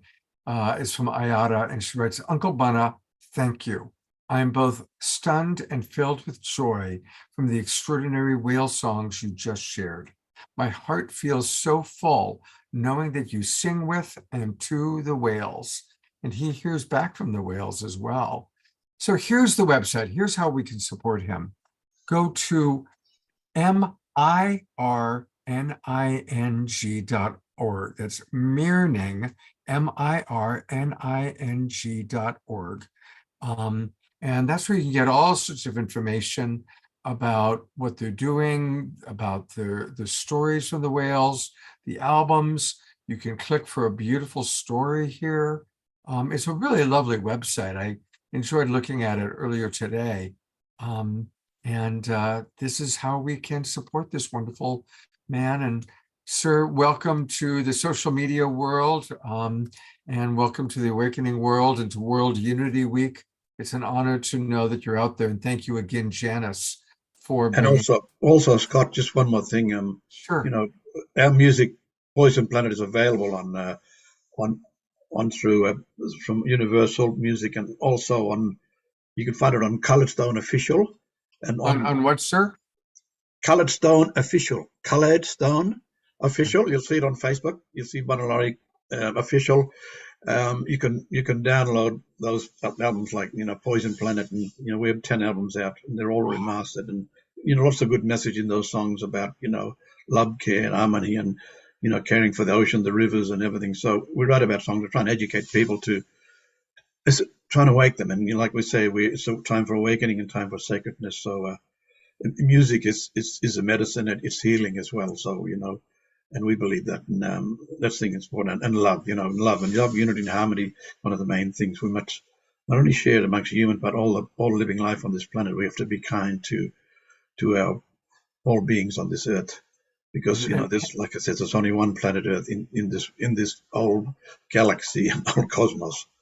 A big thanks to Pam, who just donated to you. So Pam, if you want to put the actual link, I wasn't able to find the donation link on his website, so you're smarter than I am. If you can put the donation link in, that would be great. And if somebody can find, oh great, here is the website. So we put into the Zoom room the website. It's Colored Stone official page. Okay, thank you, Janice, for finding that. And it's also spelled the European way, O-U-R, rather than the American way. Thank you, Omar Sharp. See, we all come together. It takes a tribe to figure out how to support Uncle Bunna, but we're doing it. Thank you, sir. It's a pleasure to meet you. Thank you very much, Scott. Thank you. Very kind. I realized that I didn't, usually every week, I like to invite the people watching to come and join the Global Peace Tribe. And I've been so excited with all the World Unity Week and all these amazing guests. I haven't done that yet. So a big hello to all of you who are watching us on the Sign Network. And we go out to as many as 200 groups and pages. And a big thanks to John and Summer Raymer, who are here with us. They're the ones who make that happen. So if you're watching us on Facebook or maybe on YouTube, you might be watching us on the Conscious Awakening Network or Humanities Team. Welcome. And you know what? Come and join the Global Peace Tribe. It's really easy to do that. Just go to globalpeacetribe.com, globalpeacetribe.com. You can scroll around, learn all about us. You'll get a free copy of a wonderful book by Deborah Giusti all about activating your soul tribe. And then click register for the new season, and that'll take you to our registration page. And this is a perfect time to register because our new season begins on July 1st, which is next week. So if you register today, you're going to get the links to all of our shows from now through the end of September. We do 3 or 4 shows every week. This week, we on Wednesday night, we put all of our attention on Kristen Hoffman's concert. This is the show you're watching right now, highlights from World Unity Week and moving forward. And then tomorrow, and you all want to come in for tomorrow's show. We've got Kalina, who was on once before, and she blew people's minds. She's a medical intuitive and a healer, and she's going to provide actual healing for members of our Zoom room. So you want to join tonight. So you get the links to our Zoom room, come on into the Zoom room, and she'll do healings for somewhere between 10 and 12 people tomorrow. And she's the real deal. She's really, really special. I've had a lot of people say, bring Kalina back. And so she's agreed to come back tomorrow. So join the Global Peace Tribe. We do 3 or 4 shows each week. We did a special one this morning where we did a live stream to the Split Rock event. And we have a lot of interesting things planned for the summer, which we'll be announcing over the next week or two. We're going to actually increase the number of activities that we're providing online as we're doing more collaboration with the Twin Ray. So stay tuned, join us. Now is the time to join the Global Peace Tribe. And the best part of being part of the Global Peace Tribe is you get to hear music from Omar Sharp at every show. Yeah. And so with that in mind, I'm going to take it to Omar Sharp for a moment, who's going to give us a little ditty, and then we're going to go to John Raymer, who is going to show us how to create our missions and what 99 Days of Unity is all about. But here he is, our wonderful co-pilot, our wonderful brother, Omar Sharp. Hey, buddy.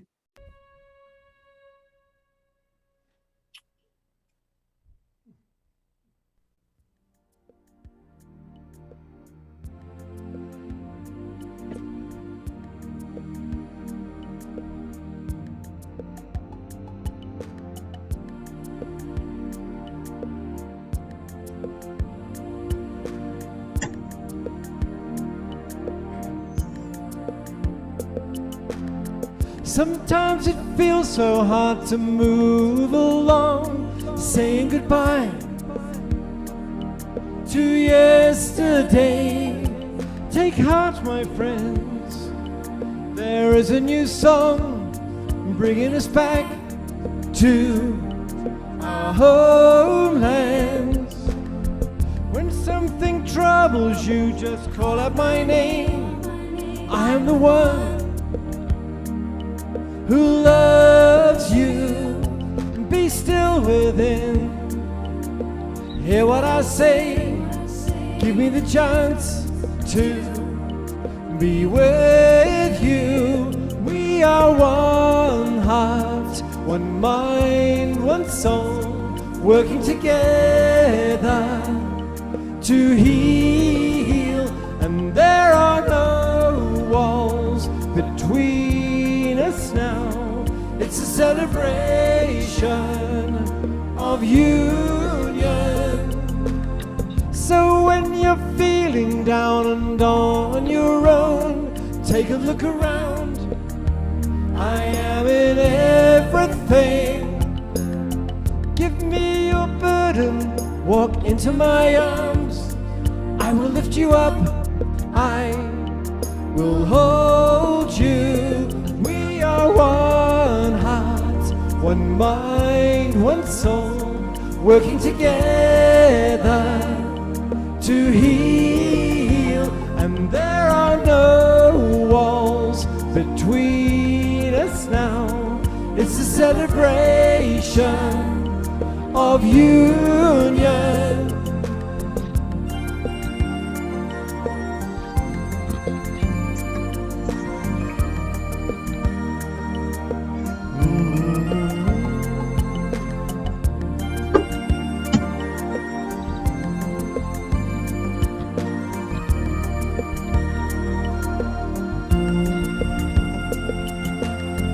We are the ones who hear the new voice calling us home to freedom. Fear not, my friends, this is a new place full of new joys and happiness. Yes, we are one heart, one mind, one soul, working together to heal. And there are no walls between us now. It's a celebration of union.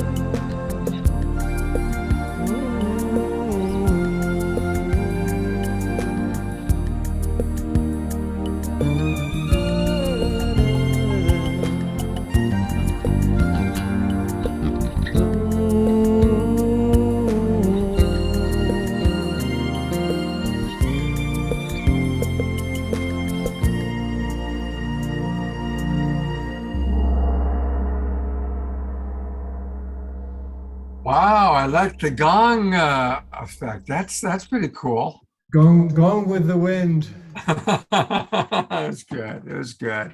I was it's funny because all throughout the World Unity Week there's been the occasional Becky Suzik borrowed her China gong, this huge thing from her father, and every so often she just whack it and anyway bring us to attention. Thank you, Becky.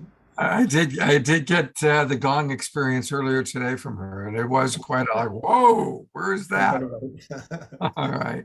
All right. So World Unity Week has come to a close, and it's all to set us up for 99 days of unity, which takes us to Peace Week. And we're now going to go to John Raymer, who's going to share with us how we all can create our own missions and how we're going to do this. John, take it away. Well, Scott, in honor of what you just said, some of you who've been here, I just changed things. The order. So this is Mighty Network. This is a place for us to connect. World Unity Week used to be the first thing under 99 days. It's now down on the bottom because that's done. We're moving through missions on our way to Peace Week 2023. And this is the chance for us to really get to know each other at a much deeper level, given the urgency of the situation. And listening to Uncle Bunna, we could use what he's saying as an example, because this is about us figuring out what does it mean to really radically collaborate, because we're in a new medium and we do really care. When he said, I don't know if people care, and yes, we care, and we're finding each other. So I want to put forward the idea of the missions and how it could even be applicable to exactly what Uncle Bunna and the band that he's a part of are up to, and everything that all of us are doing. So this is a page right here. When you go to these different spaces, they're called, this is the overview. And up here, you can go through this, and we've tried to spell it out to be as clear as we can about the opportunity that we're proposing here. We're encouraging you to be creative, ambitious, and bold, and put in a proposal that could advance the work that you're doing, or a group that you're involved with is doing, or an alliance that you're involved with. We've got a 99-day time frame. Now, it doesn't mean you have to do something for 99 days. It could be every once a week, it could be every 2 weeks, but it's within that time frame with the goal of us coming together during Peace Week to share the outcomes and the results. We're encouraging this idea of cross-disciplinary. And we have a whole mission focusing on 99 days of radical collaboration by teaming up, led by Dr. Tamsin Woolley Barker, who we've mentioned a number of us. And many of us, and all of us, are invited to really co-create that radical collaboration on radical collaboration. And we're promising to be supportive during this period. And then again, like I said, at the end of the 99-day period, to convene and during Peace Week. And right here on this overview page, like we say, we believe that the collective power of individuals working towards a shared vision can create a profound and lasting impact. And we're inviting you to be part of really bringing life to the idea that the new earth is rising, and there is a new earth rising. So declare your mission here. Now, here's the thing. This section here is all the missions, and you can go here and see all of them. Some of them are very moving. Some of them are really challenging. But one of the things that we're supporting and making sure that we don't create more silos is, let me show you here. If I click on missions, there's a little article here. And I know a favorite on your show, Scott, is Hereditary Chief Phil Lane. An amazing work that he's been doing. Well, when I first met Phil, it was 2008, he shared these guiding principles with me that had been stewarded at that time over 30 years. And it was so simple and elegant and powerful. We wrote this paper on deep social networks, but the summary statement is that you're starting from within, working in a circle, in a sacred manner. We heal and develop ourselves, our relationships, and the world. Phil's always been an advocate, what he calls a principle-centered approach. So we're trying to bring awareness to how our missions are synergizing with each other. And actually what we've done here is taken those principles and broken them into this idea of different synergy teams. And we're going to be convening on a regular basis. Imagine a breakout room where you can find out all the other folks that are working on things. Now we say starting from within, oh, that's personal and spiritual. And we lay out here, these could include things like knowing one's identity, purpose, meaning, inner fulfillment, well-being. So we've broken these 6 teams that really illuminate those principles. Starting from within is personal and spiritual. Working in a circle, well, the way we're working is changing. This connects our missions with what we do in our everyday lives, making and fulfilling commitments, exploring new possibilities, trading and exchange, new currencies, new economies. All of that needs to change.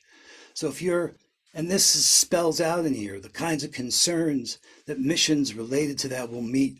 We want you to be able to meet with others that are doing similar things. So we don't do redundant things, but we do things that we never could have imagined doing because we were thinking about doing them by ourselves. So in a sacred manner, deals with all the governance and politics, public trust, accountability, allocating resources, how electing officials, are they making decisions for the greatest good for the greatest number of people? And we spell out, okay, this particular team, if you will, this domain deals with all the issues having to do with representation, democracy, social justice, equality, government transparency. And we want you to add to this human rights and civil liberties based on your missions. We'll group them together. Because one of the things, let me just give you the 2 more that there are, social and cultural. So we heal and develop ourselves and our relationships. Well, that deals with how we interact, how we build healthy cultures, how we self-regulate, co-regulate. The social and cultural address a whole range of issues: diversity, inclusion, social justice, human rights, cultural preservation, art, culture, creativity, social cohesion, community building, mental health, well-being, education, right? So if you've got missions that are related to that, we want to give you a chance to meet with others who are doing similar areas. Ecological and environmental, that's how we develop our relationship with the world, addressing the natural world and all life on Earth. Addressing concerns like climate change and global warming, biodiversity loss and habitat destruction, pollution, contamination, right?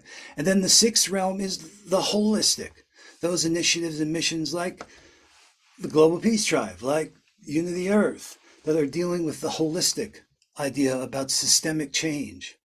And there's real challenges there with systemic barriers and power dynamics, and how are we going to deal with the parts of the whole that are focused on all the interconnections and making this all happen.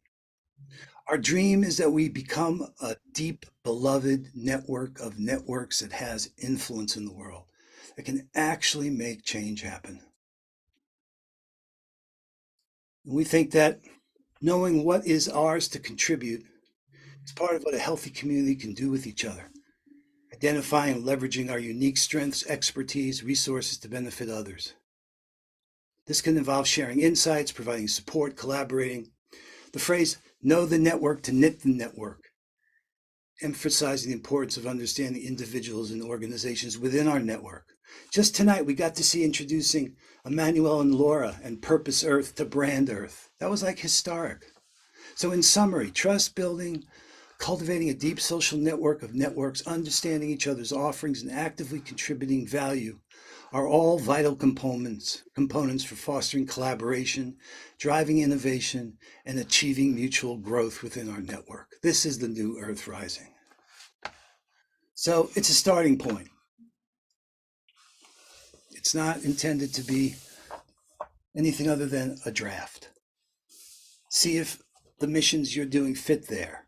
See if we can then convene and start to weave our strategies together and turn what we have into what we need.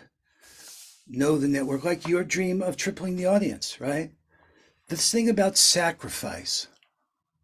There's something about actually taking the time building the practice to say, how do I demonstrate the care for the people I have around me? You know, Summer likes her coffee filled to the top. I don't like my coffee filled to the top. I put it in about half, but I fill her cup. When I do it, I fill it to the top. It's a funny thing, but you get the point? It's kind of like, hey, I know this works for Scott. This is something I could do for Scott. This is something I could do for Ben. And having the wherewithal and having the knowledge of each other. Oh, there's the holy cow. My God. I'll put the milk from the holy cow right there in the coffee. There's something new for us to discover about caring. Like I said, AI doesn't care. Well, what we're going to do on the Awakening World, by the way, Holy Cow, I think tried to talk and you're muted. Love to hear from the Holy Cow. Maybe he's just chewing his cud. I'm not quite sure. By the way, the genius of all this is working with Ben. He's behind all of this, and Kurt and you and the man. I mean, there is just truly a beautiful community. Hey, I see that Dana has started a mission, and she's inviting participation and collaboration. So, for example, I've seen this for the first time, just showed up in the chat box. So let's take a look at what Dana is doing.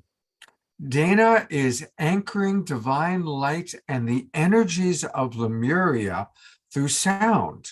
She's transitioning into a new phase of expression of her service work. She's talking about it. There's a beautiful call to action. So there we go. Let's all support Dana. What a beautiful, beautiful piece of art she's got connected to that. So there you go. Here's an example. Funny you bring that up. I want to tell you that she is going to be sharing in the Cosmic Beloved Community Circle Zoom room tomorrow, which is a 9-day cycle. And she's been a lovely collaborator already. And she will be sharing, am I frozen? Dana will be sharing in that circle, which will be the second of 11 events that Heather and I will be co-hosting and offering to the Global Peace Tribe and all those that have missions to be in a sharing, talking circle and dancing together. So thank you, Dana. Scott. Yes, John. There's one other thing about this mighty network I want to make sure people see. So share your screen, bring it up like we do with Dana, but the missions all have these tags. And that makes it easy. Yeah, I could do it if it's easier. Yeah, you go ahead. So these tags, and you can come up with your tag, you know them as hashtags from other parts of the world, other platforms. But what's nice about them here is that, and this is Dana's, but what I began to notice is that there are similarities. So look what happens here. So we had a bunch of folks, and I go to the tag now that says end war. Well, Phil started his mission with ending war, but you know what? Then sure enough, Nuclear Prayer Day comes along. And then 2 more missions come in, urgent call to all women, another one for all women to end war, American Peace March. So again, the use of these tools are going to make it easy for us to start to get to know not just the individual missions independently, but to start to see how they group together, how these tags can pull them together on topics as we learn about the similarities between what we're doing and then nesting them into those teams. You know, the idea that there's groups that are working. That's the way large software development projects, mass collaborations are done, so that everyone's working on different modules, but they're able to bring their own creativity. This is open source at its best, guys. I am so excited about the potential to go from mass collaboration to really radical collaboration. It's fabulous. It's fabulous. So listen, what we're going to be doing is all summer long, John, I'm going to ask people when they create a mission, anytime during our shows, I'll find a time to say, okay, like we just did with Dana, here's what Connie and Andrew are doing. Here's what Omar Sharp is doing. Here's what Summer is doing. I hope that you'll come on periodically and help remind people how to work with it, give people the lowdown. Well, you could do a show based on a hashtag. You find a hashtag that groups together 3 or 4 missions, right? It's like a theme for a show. That's really what it is for you. That's a great idea. That's what how we'll it do. actually works, right? He goes, hey, and these may be missions that aren't even aware of each other. The leaders can find each other in the awakening world. I love that idea. That we will do that. We will do exactly that. It makes sense. Yeah. Hey, you know what else makes sense? One of the people I so wanted to spotlight tonight has finally blessed us with her presence. At least she was here a moment ago. There she is. It's Becky Susan. Oh, she came. Oh my God, she had this sermon she's been working on. Oh, you're Becky. Amazing. Becky, you just can't stay away, can you? I was missing everybody. I was missing everybody. I was like just missing everyone, and just, oh my gosh, it's just such an incredible experience seeing everybody offering so many beautiful gifts and healing and Ben turned into a holy cow. Sacred cow. He looks like he's wearing I thought it was a ministerial collar. I have a purple clergy shirt like that I'm wearing tomorrow for my service, actually. That's funny. That's great. Has Holy Cow announced his and Holy Cow's and one of our missions? No, that we're turning it over to you. Tell us about your missions. Is that really him now? Is he asleep? And yes, he's got Sophia the robot dressed up like Holy Cow and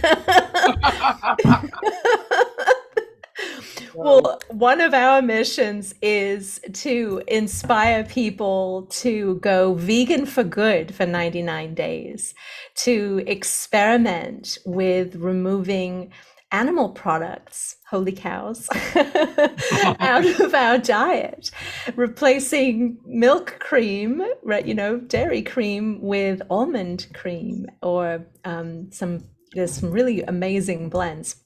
And so we're actually going to have a program Wednesday or Thursday of this week. We weren't able to do it during World Unity Week, where my partner Robert and I and Ben and Irina, we're going to be launching what we're doing, and in greater detail, and sharing recipes and sharing some of the reasons and the stories from our own journeys and why we each have committed to going vegan for good. And I remember Dr. Silas Rao once said to me when I told him, he said, "Oh, you're going vegan." And he told some other people, and I said, "Well, I'm not a vegan yet." And he said, "Going vegan is something you do for the rest of your life. It's, there are always different nuances and different things that you can change, that you become more aware of how your purchasing patterns or your dietary patterns may be causing more harm to the environment and to yourself than the choices that I try to make as a vegan.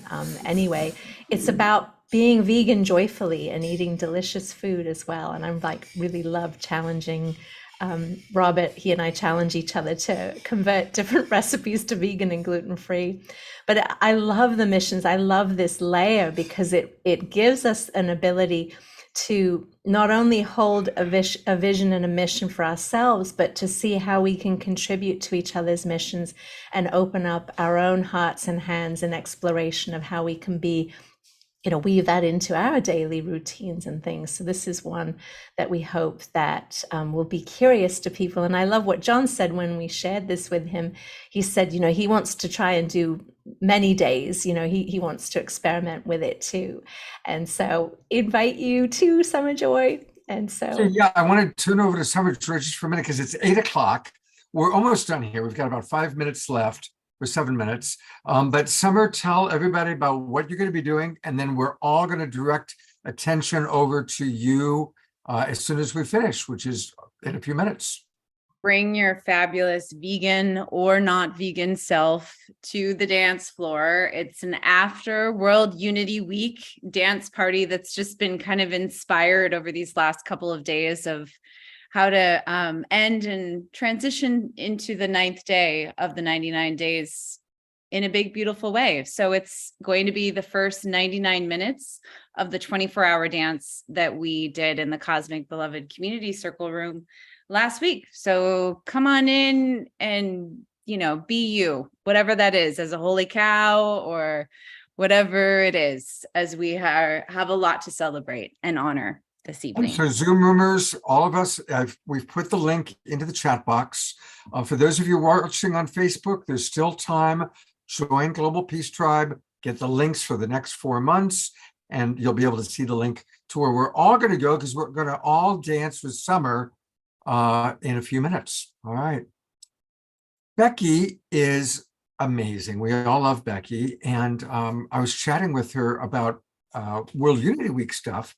And somehow we got on the subject of pride, and she let me know that this is a topic close to her. She didn't know, and some of you might not know, that I made a movie called Men in Love, which was a groundbreaking film way back in 1989. We played all over the world with it. It was really a very powerful, big part of my life. 3 years of my life went into writing it, directing it, producing it, raising the money for it, traveling with it. The theme, the marketing campaign became Why Did a Straight Man, Me, Make a Gay Movie? And so Becky and I got talking, and I'm really grateful that Becky is going to be one of our actual featured presenters on the next week's Awakening World. On Wednesday night, we're celebrating Pride, Pride Month. And of course, Trish is my regular co-host, but you may see Trish, certainly in this photo, probably on Wednesday night, in a way you've never seen Trish before. She might be coming as one of her many alter egos of different gender. Also, Emily Orem, my beloved of 5 years and a dear friend, will be with us. And then Katarina Phoenix is joining us. She's going to represent the trans community. And Craig Walker is going to be with us representing the gay community. So it's going to be a really, really fun show. And make sure you all join us Wednesday night as we celebrate Pride. And everybody remember to stay muted. Becky, anything you want to add about kind of your special relationship to Pride Month and the Pride community? Yeah, it's extraordinary. It's why I was late tonight is I'm actually working on a sermon I'm giving tomorrow, which I'll share some of the pieces with everyone on Wednesday. And the sermon that I'm writing is called The Diversity of Us, Allyship as a Verb, because if you look up allyship, it's a noun, but it's allyship is something that we all can actively do. And so I'm really grateful to be able to come on the program and expand my own heart and awareness as a cisgendered woman.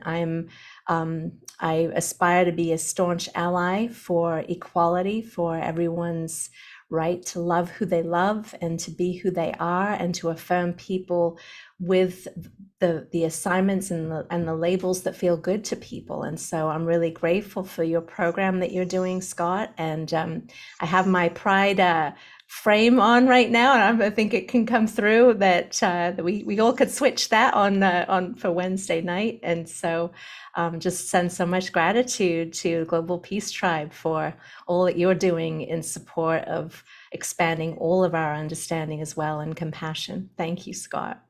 Thank you, Becky. Looking forward to seeing you on Wednesday.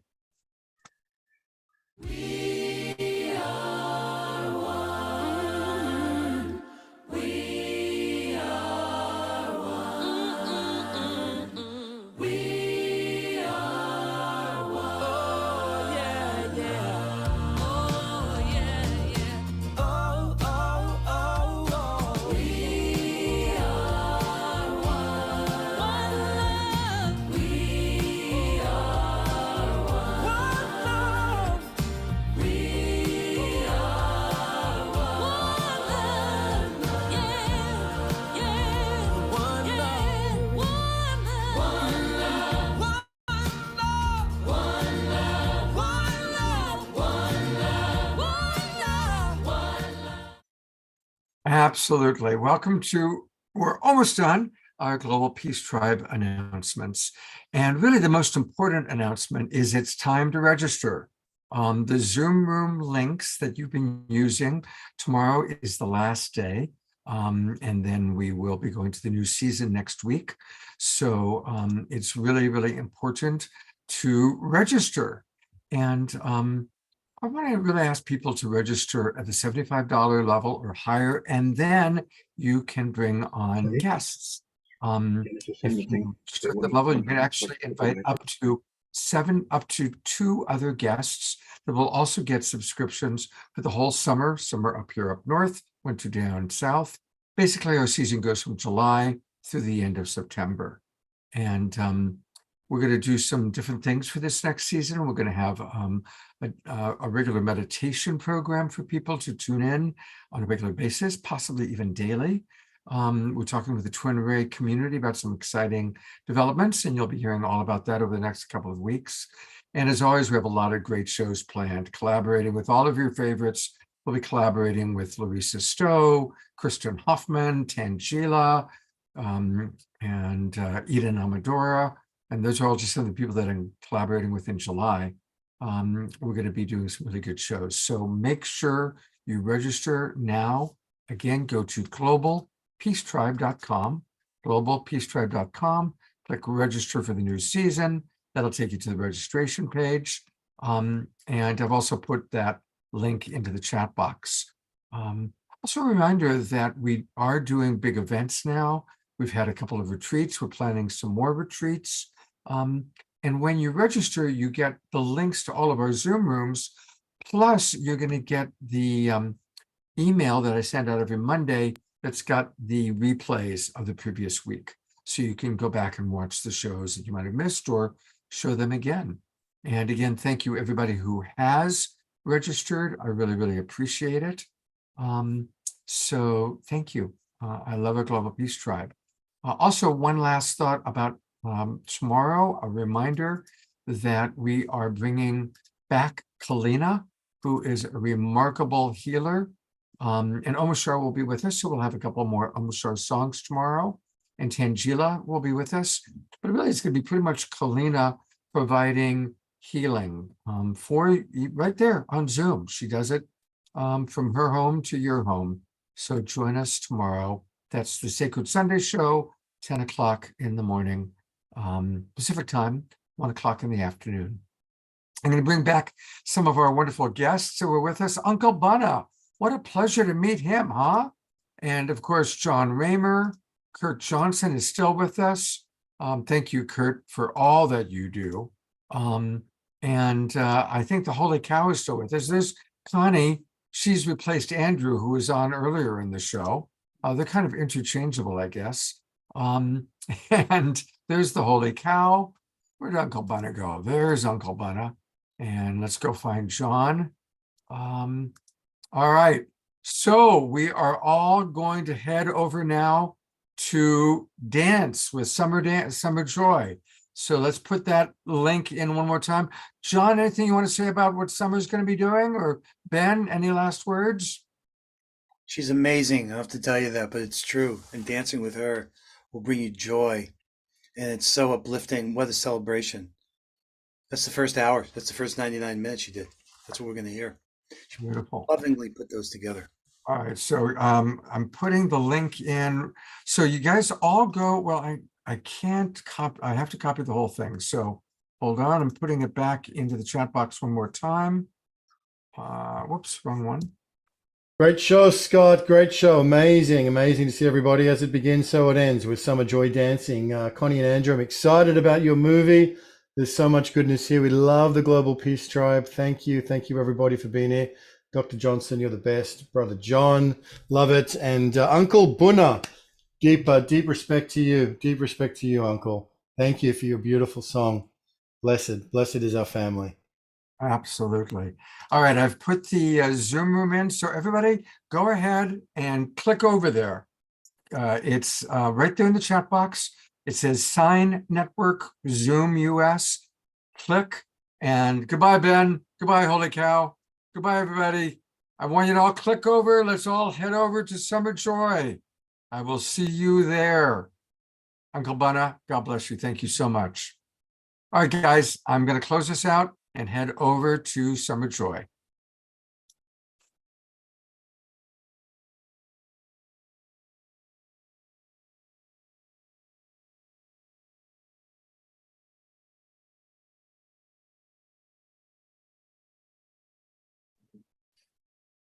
Hi, Uncle Bunner. That's Connie. That's my wife. We're coming to Australia in January and February. We'll come and see you. We want your wisdom in our film. Omar Sharp, you got made the host automatically because you were co-hosted. So you need to end the live stream. We're going. At the under where it says more or where the custom live streaming service, there's a little box that says stop. So here we go. Love you all. See you in Summer's Dance Room in a 5, 4, 3, 2,